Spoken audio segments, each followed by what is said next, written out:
Hello, I'm Northport City Manager Peter Lear, and thank you for tuning in to the City of Northport's annual State of the City Address. 2018 was another busy year for the City of Northport. We've been working hard on several big projects which are scheduled to be completed this year.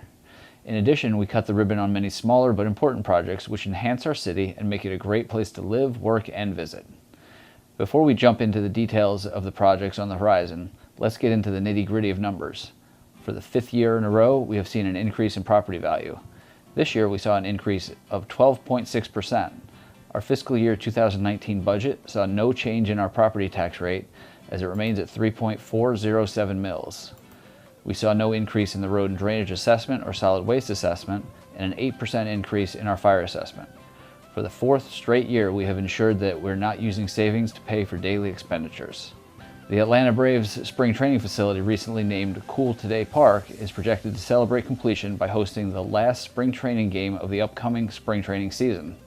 March 24, 2019 marks the spot for baseball and fun in the city. The $100 million plus project, which is a joint venture with the state of Florida, Sarasota County, and the West Villages Improvement District, will boost tourism, all while adding roughly 140 jobs to the area. This complex is projected to bring in $125 million in capital investment and $1.7 billion in economic impact. As we continue to enhance our city with new and interesting things to do, we continue to focus on those already here. Our Economic Development Division saw its first building completed using the Facade Improvement Program. It's a grant program put in place for businesses in a targeted area along US 41. The aim of the program is to create a cohesive and cleaned up look for businesses along our main thoroughfare. Ashley Plaza took advantage of the program, and Northport Center is working toward completion. The division also went international last year, partnering with Port Manatee. Economic Development welcomed representatives from Chile, Guatemala, and more for international trade hubs. Local business professionals were welcome to join and find out how to further our reach and make our city an international destination for trade. Now, to quickly pat our own backs, the Florida Economic Development Council presented the City of Northport the 2018 Regional Deal of the Year Award for its part in the Atlanta Braves Spring Training Complex deal. That's a big deal. The Finance Department continued to go above and beyond in 2018.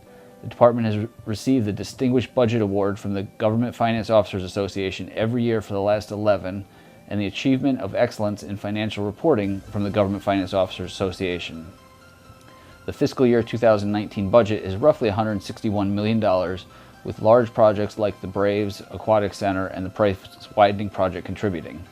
The budget was adopted without using fund balance in the general fund for recurring expenditures. Our Finance Director, Charlena Lowry, retired at the beginning of this year after 12 years of dedicated service to Northport. We thank her for her time and commitment to the city. 2018 saw new leadership for the Northport Police Department, with former Chief Kevin Vespia retiring after 20 years of service to the City of Northport. Chief Todd Garrison is now at the helm, bringing with him 26 years of law enforcement experience. Chris Morales stepped into the Deputy Chief position with 17 years of experience under his belt.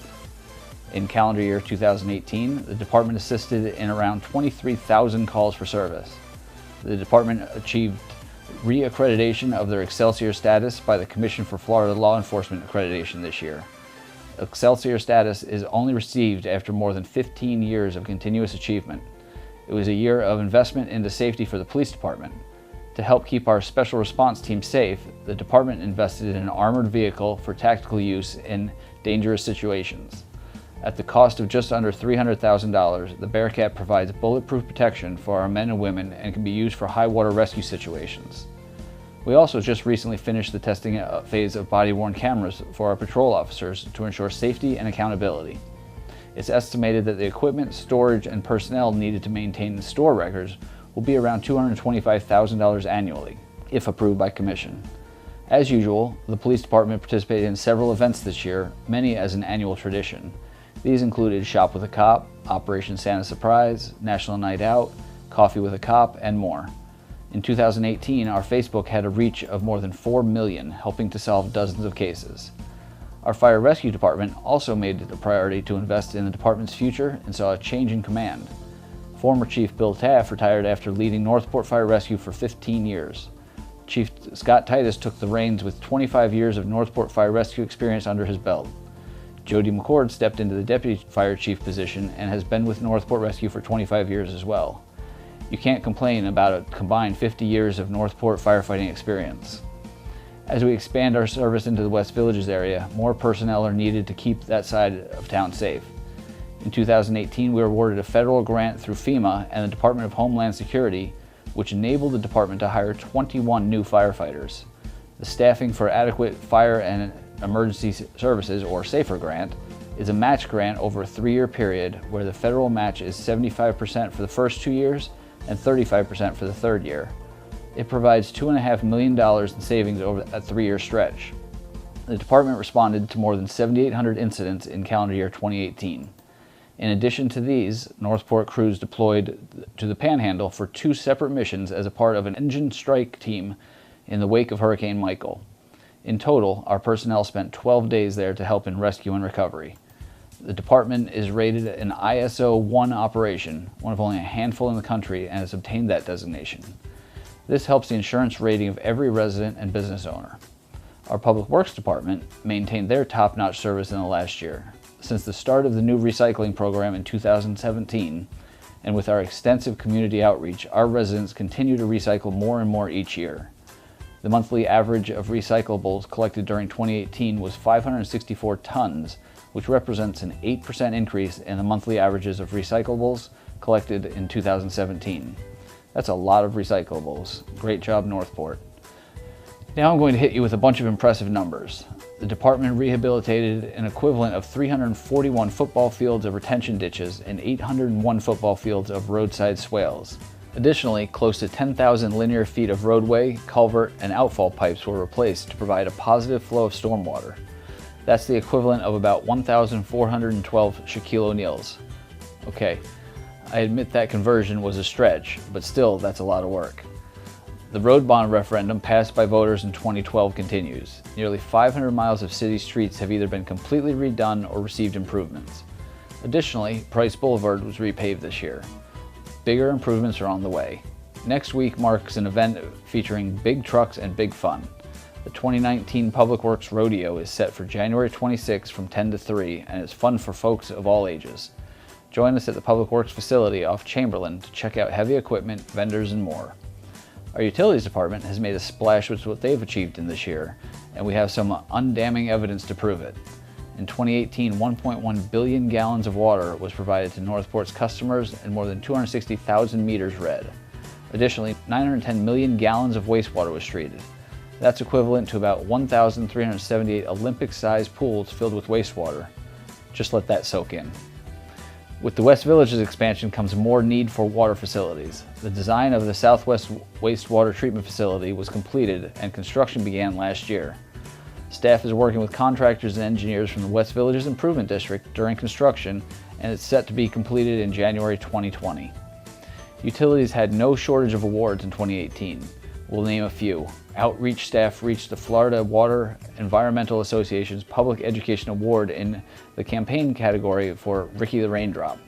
Additionally, the department received the Water Environment Federation's International 2018 Water Heroes Award for Northport's response and efforts to maintain wastewater system operations during Hurricane Irma.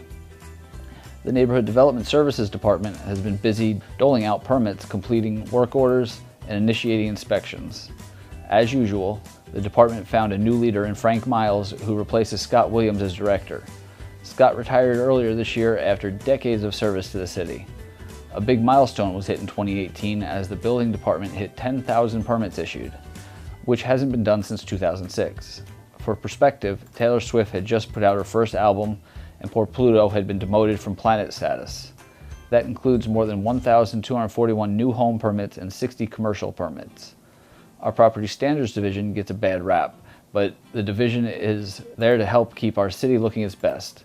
Staff performed 5,567 initial inspections, and by interacting with and educating residents, inspectors closed 93% without taking action by a contractor or hearing officer. The Planning and Zoning Division has done plenty of those two things. Staff have been working with consultants to begin a rewrite of the Unified Land Development Code. This multi-year joint endeavor between the City Commission, planning staff, and the consultant is meant to create a better functioning code for the city. A buzzworthy development, both literally and figuratively, in the city is the future hotel coming to Northport in Tuscola Commons. In addition to temporary accommodations, a new multifamily development has been approved, bringing 224 apartment units called Flats at Sundown along Toledo Blade and Price Boulevards. Much more is on the horizon, so stay tuned. This year brought some rearranging with our departments, making Parks and Recreation its own department. Staff continues to work towards the grand opening of the Northport Aquatic Center at Butler Park, set for July 2019. And the $12 million project will include a 25-meter stretch pool, a lazy river, slides, and much more. 2018 saw a ribbon cutting for a big park project. A brand new playground was built within the Garden of the Five Senses with the idea to include all kids of all abilities. Balanced Adventures Playground features equipment providing fun and play for kids with physical, developmental, cognitive, and sensory disabilities. The $589,000 project, which has the best of the best to include all kids. War Mineral Springs added park to the end of its name this year, adding to the dozens of official parks in the city. Attendance at the Springs for the fiscal year 2017-2018 was a record 110,962 visitors, which is an increase of 18.5% from the prior fiscal year. It's a hot spot. To be specific, it's an 87-degree mineral-rich water hotspot. The Social Services Division was hard at work providing for those who need it most. During their Home for the Holidays program, 113 families and 293 children were adopted. The community baby shower had 356 people and 137 families in attendance. The Back to School Resource Fair in August had 800 people in attendance and 507 backpacks were distributed. 2018 was also the first year of the division's Senior Giving Tree event. 100 seniors attended to enjoy food, comedy, bingo, and a gift to bring home. It was a wonderful way to include a part of our demographic that is all too often overlooked. The Information Technology Division helped to implement a record retention system of phone text messages for city employees. This helps city employees communicate more quickly when out in the field, all while being held accountable. IT has also improved their Geographic Information Systems, or GIS. This will help to improve the access and capabilities of the mapping, which will make for easier use by our residents. Several different types of maps can be found on our website. Another department which helps our city greatly is the Human Resources Department. 160 new employees joined the City of Northport team in 2018. That makes over 600 employees working for the city. Giving back to the community was also important for Human Resources, as the department implemented a workplace mentoring program for Northport High students. Partnering with Big Brothers Big Sisters of the Suncoast, employees are meeting with students monthly through the end of the school year to provide a glimpse into the world of work. The City Attorney's Office added a new assistant city attorney to the mix to handle more matters in-house and help meet the growing demand for legal services. Staff managed litigation involving the city, including working with the Northport Police Department to analyze and implement obligations of the Marjorie Stoneman Douglas Act to help keep our kids in school safer. The City Clerk's Office received 2,989 public records requests in fiscal year 17-18. While receiving the large number of requests, there was a changing of the guard in leadership. Patsy Adkins retired after 15 years of service to Northport. Katie Pito took over the duties last fall. The office is working on implementing a new system for records management, which, among other things, will allow residents to submit requests through an online portal. In the City Manager's Office, we have several new faces who joined the team. Carrie Branco and Jason Yarborough are the new Assistant City Managers for Northport. Carrie oversees IT, Social Services, Parks and Rec, Finance, and Human Resources, while Jason oversees Neighborhood Development Services, Public Works, and Utilities. And my favorite division in the city, because they helped write this, the Communications Division, has been very busy. Information is the lifeblood of any good organization and community. We're utilizing the latest in technology to help our residents and visitors stay up to date in the fastest ways possible. Also getting info from them. This year, the City of Northport was named number 5 in the country in the Digital Cities Survey for a city smaller than 75,000 residents. The Center for Digital Government highlights many of our efforts, including websites, social media, apps, podcasts, even utilizing smart speakers. On social media alone, our platforms had a reach of more than 10 million this past year. We had more than 1.7 million page visits to our city website. You can now ask your smart speaker to play North Report podcast and hear the latest news from the city. Nearly 2,000 listens so far. We also can't forget those who still like the information in black and white. Every home in the city now gets a printed version of the North Report newsletter 4 times a year, more than 33,000 copies into mailboxes each edition. Like we said, we're not only speaking, but listening and acting. Our North Report app is making it as easy as ever to report concerns across the city. This past year, more than 1,700 issues were sent in to us by residents using the app. Communication is a two-way street, and it's essential to an educated community. Well, this snapshot of our achievements is impressive. There is much more we have accomplished in the past year and will accomplish in the next calendar year. We can't do it without our people, both those who work for the city and those who we serve. On behalf of the Commission and all of the city employees, we'd like to thank you for all you do to help make Northport better and an awesome place to be, and we look forward to serving you in 2019.